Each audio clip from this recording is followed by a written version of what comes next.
Welcome to the latest episode of Take 20, created by the PDMI's Brand Response Council.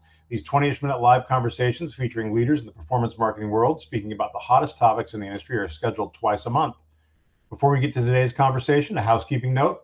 We'll be addressing any questions from the audience at the end of today's session, but you don't have to wait to ask them.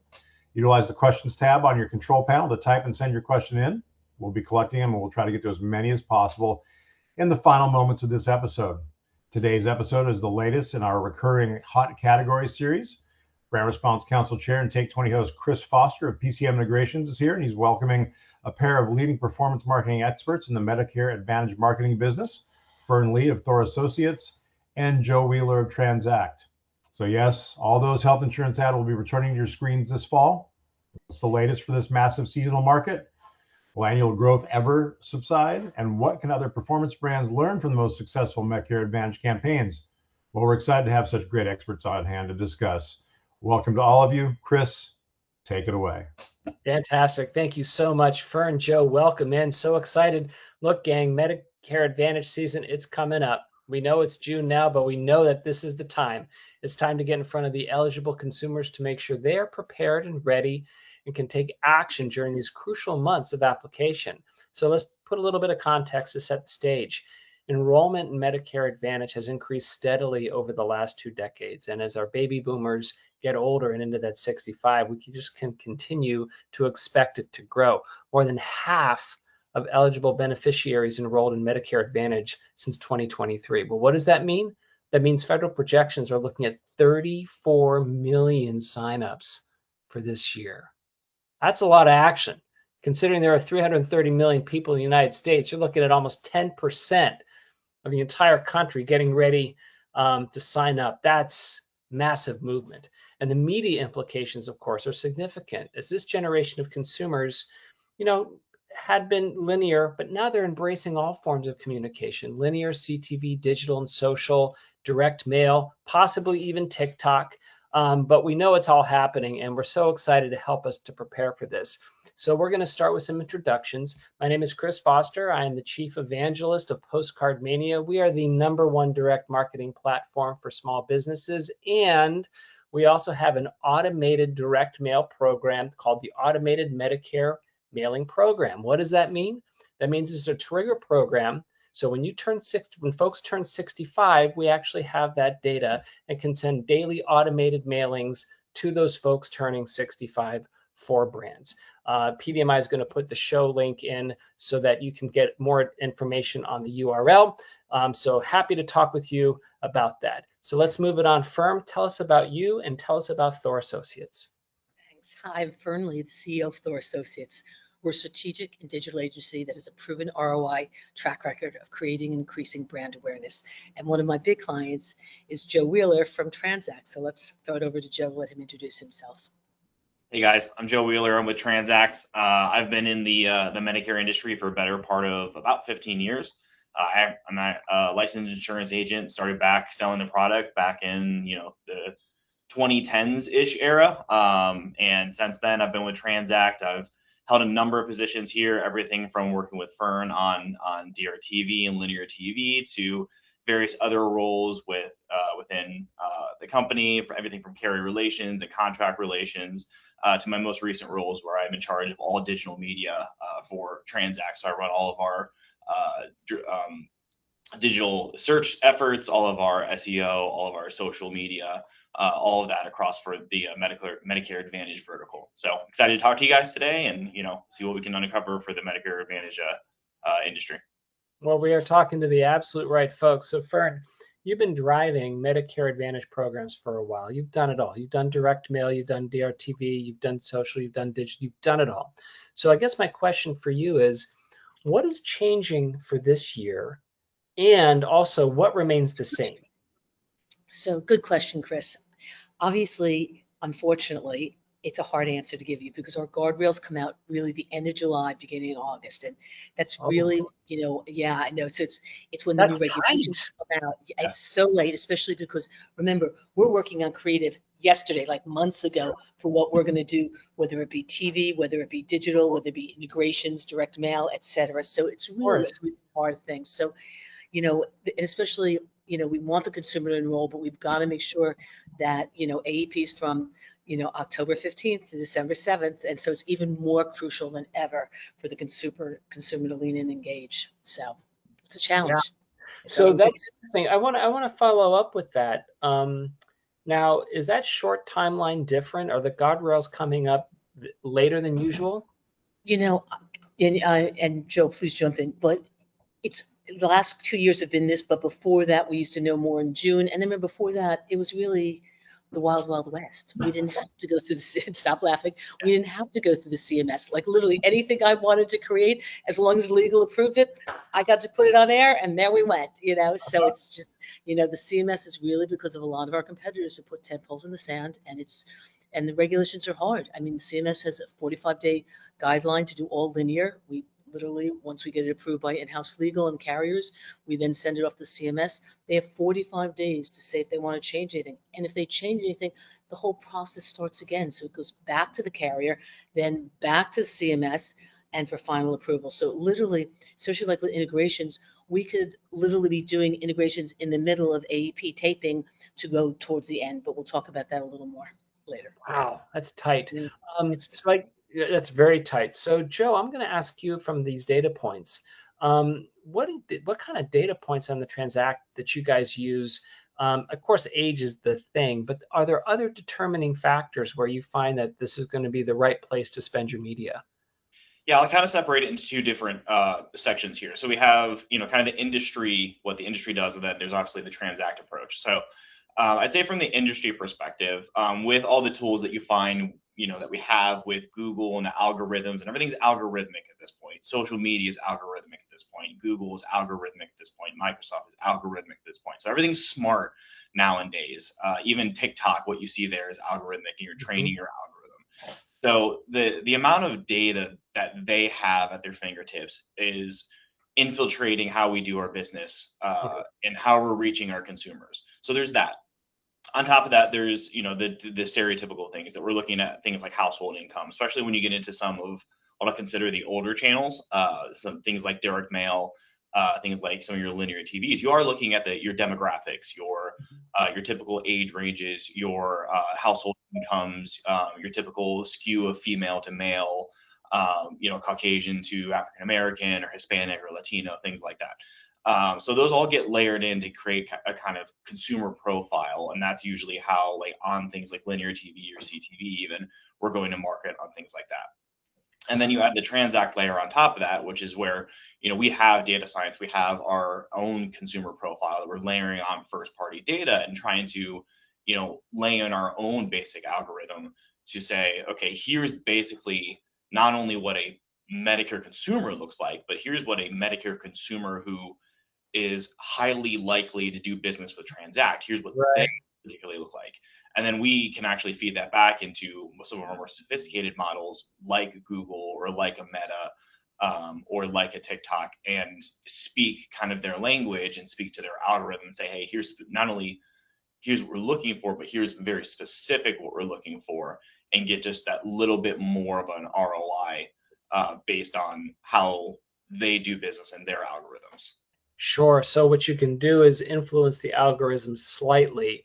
It's kind of like being on an elephant, right? You're going to ride the elephant, but maybe you can guide it a couple of places, right, to the left or to the right, based on the data. That's wonderful that Tranzact has that data layer that you put on top of it, because that's kind of this proprietary intelligence that's beyond just what you can get from normal demographic profiles. Yeah, and everyone, the entire industry is getting smarter. Even the consumer is getting smarter. Like you mentioned TikTok, it's kind of the stereotypical young people app. It's infiltrating older generations. It's not just Facebook anymore. It's not just Instagram anymore. So they're getting more technologically savvy, and therefore they are feeding into these algorithms, and therefore, the industry is starting to catch up and starting to learn these algorithms, and therefore everything is just getting more and more technologically advanced. Fantastic. That's wonderful. So Fern, you've been doing it with all media, right? And you just even mentioned this tight timeline where you're shooting video, you're shooting footage now for a tight window to be launched and approved. But part of that, when you shoot it, I'm sure there's this blend of storytelling to engage the hearts and the emotions of the viewer, but there's also a real hard direct response tactic because you got to get somebody to act, right? They've got to do it. So talk to me about that, and has that balance of storytelling and response tactics changed? How do you use both to kind of engage and convince the audience to act? Good question. So in the old days, we used to storytell. We'd weave in and out. We'd give the benefits. We'd have the consumer lean in. We'd say something that was relatable to them, that was interesting to them. It's changed completely. And we test numerous creatives you can imagine during our small window of time. But what's working the best is factual. It's meaning graphic only, like layering educate, educate, educate. It's been the most successful for us. The consumer, it has to be educated. It's one of the most confusing things to buy Medicare Advantage. That's why we implore them to, dial the 1-800 number, to lean in, and because our agents are so good about educating the consumer, average call is over 30 minutes because, again, they want to give them all of the basics. So, we're using all kinds of different ideations and all kinds of marketing, from, linear to audio to radio is very big now. Podcasting is becoming more and more relevant, just like how TikTok is. Podcasting is going to an older market. So that's really been a part of our creativity this year. And obviously always digital, CTV, streaming, print, and direct mail.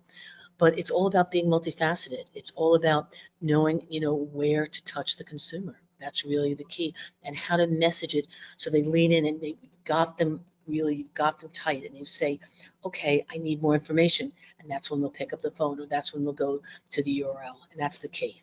So that's so interesting because it's not like, and I might be wrong, and please correct me if I am, but it's not like you're trying to sell Medicare Advantage. You're trying to sell the education, right? You're trying to position the education as the product they're getting first. Is that close?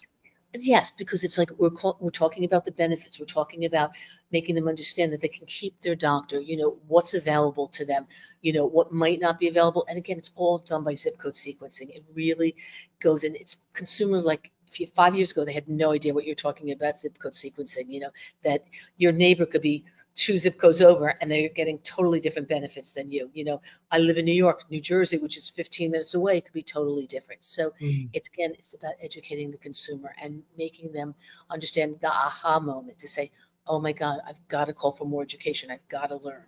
So. Sure, because it's so bespoke. Each plan is so unique to that individual. So Joe, Fern rattled off a whole list of channels that she's got to get a handle on, and you as well.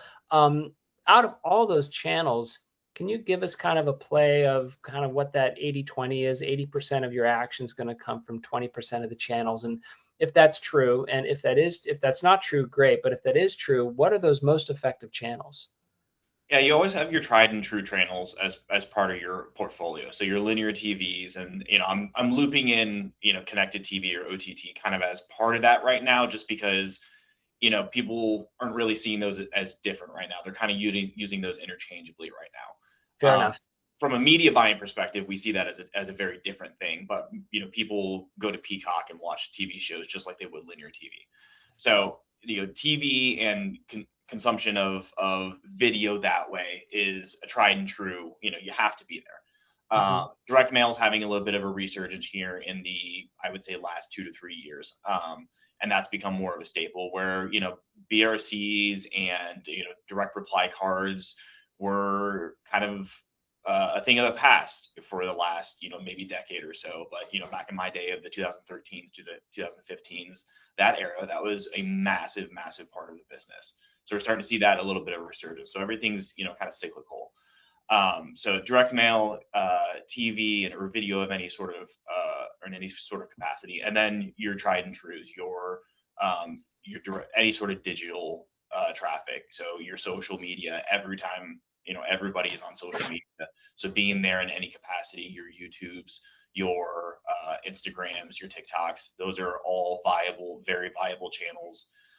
Your SEO, so organic traffic, people who are going and researching and doing all the things that Fern said, but they're doing it on their own. Maybe a more educated customer who doesn't want to be spoken to an ad. They're going out and doing the research themselves. Right. Those are your SEO customers. And then, obviously the search customers, people going into Google, going into Microsoft, searching for the product themselves, are highly valuable customers because they know, pretty much exactly what they're looking for. So those tactics alone make up 80 to 90% of your mix, as well as, the other tactics that you use to make a well-rounded portfolio. Mixed media modeling is a massive part of where we're going. That's what, Fern was getting at, multi-touch, it's not like it was back in, 2015 to 2018, where you could get people to call in. It was a one call close. You could get the fancy benefits of, you get a free pet or a free pest solutions, or you get a free car. It's not like that anymore. Things are tightening up.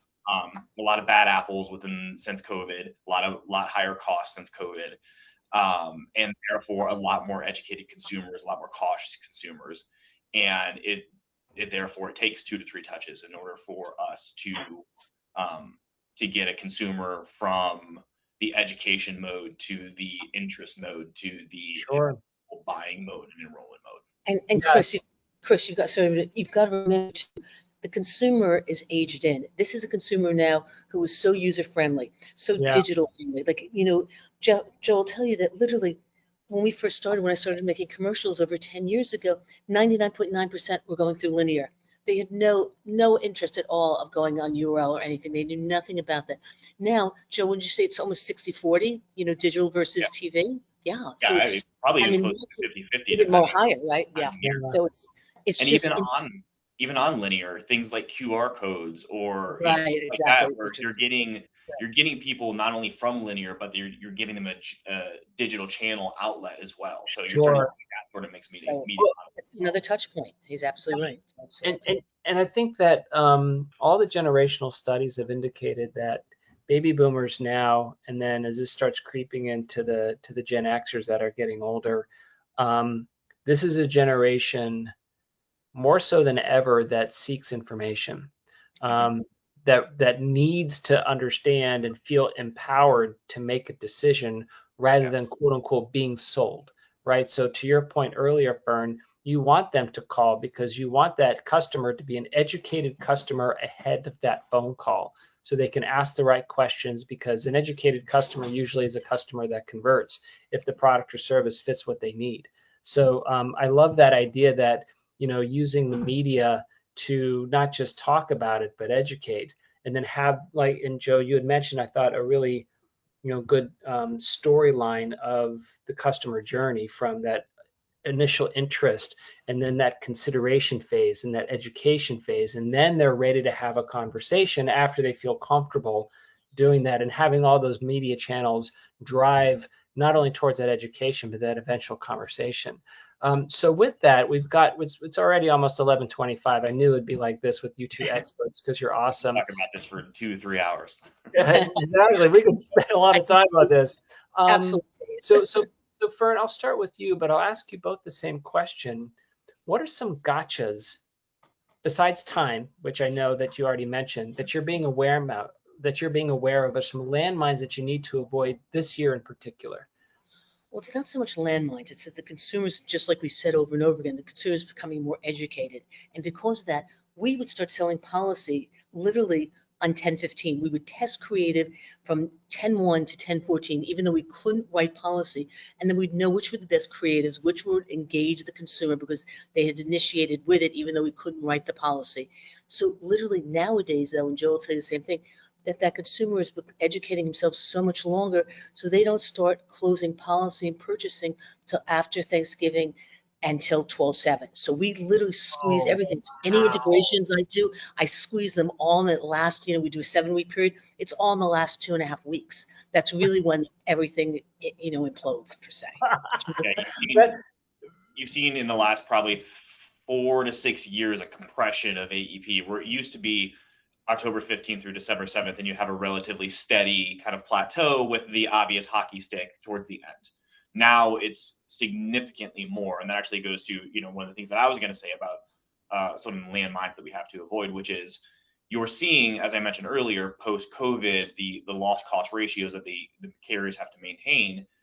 Things are getting more expensive. Healthcare bills are getting more expensive. So therefore, the plan benefits aren't quite as snazzy as they used to be, or snappy as they used to be. So the plan standardization has become a lot more even, and therefore you have a lot more people looking at plans that are very, very similar across the board. So a Mhm. lot more people are taking their times to weigh their options. Do I really want to go through the hassle of changing, or do I really want to make these changes? Should I consult my doctor? Should I consult my family, daughter, or whomever? And that is something that also lends to what Fern is saying, which is that compression of AEP, of people not making that first decision within the first couple of weeks of AEP, and therefore they may call during the first week of AEP, they may have a conversation during the first week of AEP or second week or third week, but the compression still happens post Thanksgiving, and that's where you see this massive, massive uptick in activity.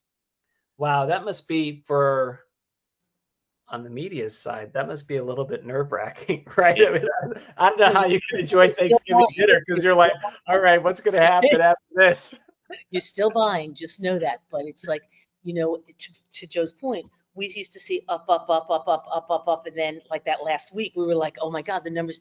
Now it's like you're laying the foundation for the first 4.5 weeks, to get them to purchase. Don't quote me on this, but off of recent memory, I want to say last year we spent like almost half of our AEP budget post Thanksgiving. Like it's that dramatic of an impact. Wow, that's amazing. Well, that's great information, and it's going to be a busy summer. You guys doing your preparation. It's almost like it's a hurry up and wait, so that you can get everything ready. We are almost at 11:30. Tom, I'm sure we have some questions from the audience. We sure do. Wonderful stuff, guys. I think you answered a lot of questions and you prompted a lot of questions, which is always what we're looking for. So we only have 25, 30 minutes here, and you guys can talk for 2 hours about this, which makes sense. So first question, what role is AI, and it wouldn't be 2026 without an AI question, what role is AI beginning to play in Medicare marketing, from audience targeting and media optimization to creative development and customer service? Any thoughts on that? I can probably go first on that. I think there's two parts to it. We're starting to see it really infiltrate in terms of creative. You're starting to see it, in the sophistication of AI. You're starting to see a lot of people be able to use AI to create imagery and ads that can be ran, even video assets that can be ran on different media channels. And then from the buying side, Google and Microsoft are both heavily leaning into AI. So, with co-pilots and different ways that you can surf the internet with, or to just chat with Google and Microsoft, both of them are leaning into it. So our ability to buy and the way we buy and the way we phrase things has to change in order to almost feed into those AI bots. So that way, when people are chatting with those AI bots, we still are relevant. Things like SEO and organic has become more important because those are essentially what those AI bots are scouring the internet for. They're scraping all of those web pages, and that's how they come up with their content. So AI has really made, fact checking more important, which is good for us, because when you're a good apple, that's not a concern of yours. When you're a bad apple, that's a concern, but they can get out. Well, that's fine with me. Makes sense. Direct mail question. What do you think is the primary reason that direct mail continues to be so effective for Medicare Advantage, even when compared to other high consideration products? I'll jump in on that. So, I come from a direct mail background, back in the blah, blah, blah days. And so literally we didn't see a lot of it till the last 5 years. Last 5 to 6 years, we really started playing in the direct mail, back into the print arena. It's like, what's old is new again. You know how that is. And it's the consumers being educated, because the pieces that we're sending are really factual, very educational oriented. And the consumer wants to know that. They want to understand before they dial that 800 number, or before they go online and they sign a policy. So it's become very, very prevalent. Yeah, makes sense. This one obviously popped in right as you guys were finishing up. With more budgets coming in after Thanksgiving, how do you make sure you clear? Good question. So, if you're smart enough, you buy ahead of time, you lock in your rates. but at the same time, you want to be very careful, because if you don't have a good creative, it could come back to really haunt you. But normally we do so many creatives that we're able to juggle it and keep testing through, October 15th to 30th, so we know where we're going to go that latter part of it. So, and we have great relationships. I mean, it's all about agency relationships, all about direct relationships that we, obviously know the networks for linear TV. Joe knows everyone, obviously, what he's doing for digital. So it's a win-win. I will also say, like, from our strategy, like, we know our must-haves. Like, we have a few select stations that, like, we just have to have them. They work for us. We need them. So those are usually the first that we're looking to lock in rates with. We're usually looking to find deals with. We're starting those deals either now or over the summer, and we're starting those conversations now. So those are the first to get on the books, and those are usually locked in way in advance. Right, makes sense. From an overall budget allocation, how much of traditional money is shifted to CTV, FAST, et cetera, at this point? Nice portion. I'm telling you, we're doing a lot of CTV testing. We also test, out of AEP, so that we see what it looks like. Everything is done on a CPM basis, or we make, deals. We do a lot of, cost per call deals. We do a lot of that also, so that we really, weigh it differently. And we, it's all about knowledge base. CTV is a new channel for an older market, and we're really diving in deeper and deeper and testing a lot of our linear stations that have worked for us that will do CTV. In the beginning, CTV was only going to be 30 seconds, then it went 60, then it went 90s, and obviously we want to tell, it's not telling a story, but it's telling and educating the consumer. So the longer I have to play with that, the better off we are for, touching the consumer. Great. This got mentioned a little bit towards the end with when Chris brought up Gen X and how we're changing, how we're moving forward here. But as we move toward Gen X reaching retirement age, it's a much smaller cohort than boomers. What is the expectant on how the market might change? Yeah, there's been a popular stat around that's like, 10,000 people a day turn eligible for Medicare, and obviously that's going to go down, So as we get into heavy Gen X population, and then as we get into Zennials, and then obviously Millennials down the road, the fact is there'll just be less people who are eligible each day. But those people still need plans. And ultimately, every year there's still going to be AEP, and there's still going to be people who want to go from plan A to plan B, or from plan B to plan C. So, and people need to go from different plans. So the demand will still be there. We've already seen some shrinkage in the overall market, and some of the, what I call, bad apples, or some of the aggregators, some of the other players have, started to go out of the market. If you've been paying attention to any bankruptcy filings lately, there's a couple, that have gone out in the last few years. I think we'll see the same thing. So with the ebbs and flows of the population, the competition will either survive or not.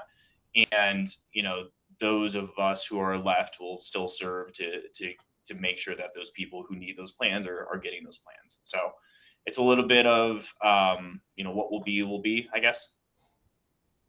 I did love, Joe, that you said the word Zennials. I've never heard that before. So I think that's pretty awesome, the Gen Z and Millennials. One thing, too, that I wanted to just touch on when Fern mentioned about direct mail, I think another point about it, why it might be seeing a resurgence, is the technology involved with direct mail that didn't exist before.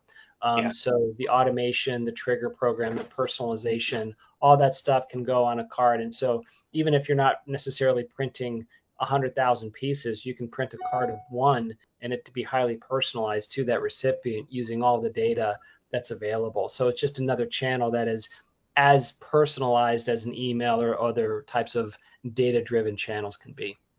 Yeah. Absolutely. All right. Big last question. If you give performance marketers in other industry just one lesson from this category, what would it be? Prepare, prepare, and prepare. Dot every I and cross every T. No, seriously, it's important, just like Joe was saying, that literally we know what stations work for us. We know what's proactive, and we lock those in. We have no choice. And then we work around that media circle. So, and it's also what Joe said before, it's all about touch, touch, and touching. We're multifaceted. We can't just rely on looking at things in silos. Everything has to be integrated. It doesn't take one, it doesn't take two, sometimes it takes 3, 4, 5 touch points till the consumer comes around and leans in and writes policy. Yeah, I would agree with that. I would say, prepare, but then always make sure that you're keeping tabs on what you're doing now and keeping tabs on what you're doing in the marketplace. At the same time, you got to keep one eye in the future. You got to keep one eye on what's going on, keep tabs on whether you're in the automobile industry, whether you're in the retail industry, whether you're in the Medicare industry. You got to focus on what you're doing now and making sure you're executing short-term goals, but then always keeping one eye in the future and seeing what's on the horizon, because there's new technology, there's new AI, there's new competition, there's new whatever it might be. And, for us, it comes quick. As Fern said, we get guardrails every year. 2 years ago, we got hit pretty hard with the new guardrails, and they didn't come out until, you said it was short, Chris. I don't think we got them until almost September a few years ago. So, there's constantly delays in this market. And, just constantly having that one eye on the horizon, and then, future planning, future proofing, I think would be my advice. Great stuff. Thank you, Joe. Thank you, Fern. Thank you, Chris. As always, we appreciate all of you being here. For those of you who are here watching, let your teammates know this will be on YouTube by Friday, the video of this session. So if you missed it today, you can watch it on YouTube starting Friday.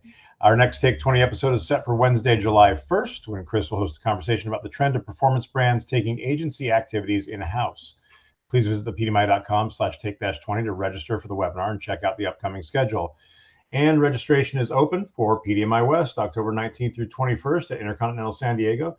Joe won't be there, I don't think. He'll be buried beneath the whole concept of what's happening out there. So, but the rest of you can be there. April's PDMI East created big buzz for our fall event. If you want to mix incredible networking with tremendous educational content, the price is right. Online pre-sale badges is $4.95 for members and $6.95 for non-members. That's a $100 discount from on-site prices, and badge holders get first crack at our deeply discounted guest rooms at the host hotel. Those rooms are currently more than 50% cheaper than the hotel's online advertised rates. So register now. Visit thepdmi.com/pdmi-west for more info and to get your badge. Thanks again for checking out this episode of PDMI's Take 20. Be well. We'll see you soon. Bye-bye. Great. Thank you. Bye-bye. Take care.